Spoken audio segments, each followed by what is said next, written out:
ক্রীড়া বিশ্বের জাঁকজমক অ্যাওয়ার্ড শো ব্যালন ডিওর, তবে মর্যাদার বিচারে এর চেয়েও বহুগুণ এগিয়ে লরিয়াস অ্যাওয়ার্ড। কারণ ব্যালন ডিওরে এক ছাদের নিচে আসেন শুধু ফুটবলাররা, আর লরিয়াস একত্রিত করে পুরো দুনিয়ার সব কিংবদন্তি ক্রীড়াবিদদের। তাই এই অ্যাওয়ার্ডকে বলা হয় ক্রীড়াঙ্গনের অস্কার। এই লরিয়াসের জন্যই মাদ্রিদের প্যালাসিও দো সিবেলেসে এদিন তারার মেলা।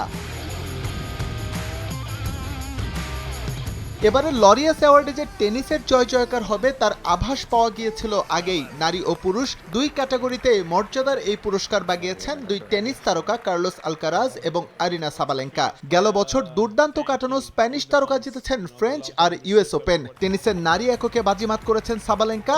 শুধুমাত্র ইউএস ওপেন জিতলেও বাকি তিনটি গ্র্যান্ড স্ল্যামেও তিনি ছিলেন দুর্দান্ত। যারা খেলাধুলা গভীরভাবে বোঝেন তাদের কাছ থেকে স্বীকৃতি পাওয়া আরো বেশি অর্থবহ, কারণ এটা শুধু সম্মানিতই করে না, আপনাকে আরো ভালো করতে অনুপ্রাণিত করে। এই রাত আমি কোনোদিন ভুলবো না, হৃদয়ে গেঁথে থাকবে সব সময়।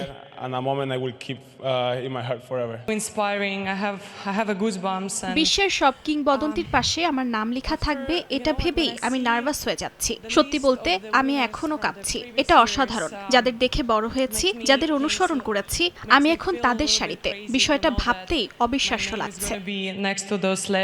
নারী পুরুষের বর্ষসেরা দুটো পুরস্কার টেনিসের ঘরে গেলেও সেরা উদীয়মানের খেতাব ফুটবলে নিয়ে এসেছেন বার্সেলোনার 18 বছর বয়সী উইঙ্গার লামিন ইয়ামাল। ফুটবল বিশ্বে এরই মধ্যে নিজের প্রতিভার স্বাক্ষর রাখতে শুরু করেছেন তিনি। অনেকের কাছেই ইয়ামাল মেসি, রোনালদো পরবর্তী যুগের superstar.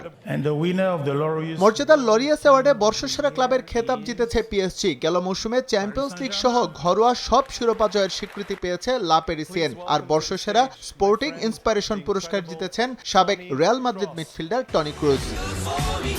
S M Iqbal, Somoy সংবাদ।